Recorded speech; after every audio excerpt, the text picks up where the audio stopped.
Umakanta swimming পুলে শুরু সাঁতার প্রশিক্ষণ, কচিকাঁচাদের উৎসাহে মুখর বিকেল। নতুন ব্যাচের ফিরে অভিভাবকদের জীবন রক্ষার পাঠে বাড়ছে আগ্রহ। রাজধানী আগরতলার উমাকান্ত সুইমিং পুলে সোমবার থেকে শুরু হয়েছে নতুন সাঁতার প্রশিক্ষণার্থীদের আনুষ্ঠানিক প্রশিক্ষণ। প্রতি বছরের মতো এবারও গ্রীষ্মকালীন প্রশিক্ষণ শিবিরে ঘিরে উচ্ছ্বাস দেখা গেল ছোটদের মধ্যে। ত্রিপুরা ক্রীড়া পর্ষদ পরিচালনায় এই সুইমিং পুল বর্তমানে রাজ্যের সাঁতারুদের অন্যতম সূতিকাগার হিসেবে পরিচিত। একসময় সাধারণ পরিকাঠামো থাকলেও এখন পুল চত্বর অনেকটাই আধুনিক রূপ পেয়েছে। জল পরিবর্তন, জল নিষ্কাশন এবং নিরাপত্তা ব্যবস্থাও উন্নত করা হয়েছে। নতুন শিক্ষাবর্ষে অসংখ্য কচিকাঁচা এখানে নিজেদের নাম নথিভুক্ত করেছে।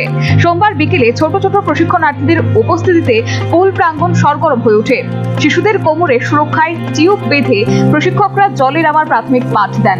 উদ্বোধনী অনুষ্ঠানে উপস্থিত ছিলেন ক্রীড়া পর্ষদ সচিব সুকান্ত ঘোষ সহ ক্রীড়া জগতের একাধিক বিশিষ্ট ব্যক্তি। তারা নতুনদের উৎসাহিত করেন এবং নিয়মিত অনুশীলনের গুরুত্ব তুলে ধরেন। অভিভাবকদের মধ্যেও ছিল ব্যাপক উৎসাহ। অনেকে সন্তানদের প্রশিক্ষণ দেখতে পুল চত্বরে ভিড় করেন। ছোটদের হাসি, উচ্ছ্বাস এবং জলকেলিতে বিকেল হয়ে ওঠে প্রাণবন্ত। অনুষ্ঠানে ক্রীড়া পর্ষদ সচিব সুকান্ত ঘোষ নিজ ভাষণে অভিভাবকদের প্রতি নিজেদের সন্তানদের খেলোয়াড় তৈরি করার সুফলের বিষয়টি তুলে ধরলেন।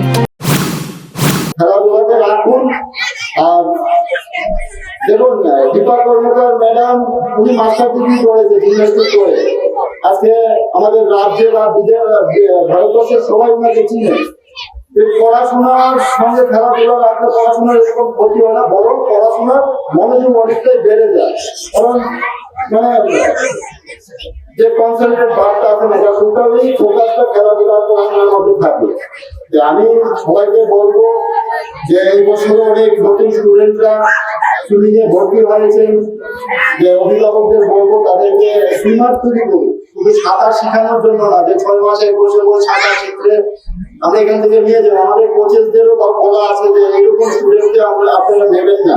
কারণ আমরা রাজ্য সরকার বলুন, স্পোর্টস কাউন্সিল বলুন, স্পোর্টস ডিপার্টমেন্ট বলুন, আমরা প্লেয়ার তৈরি করতে।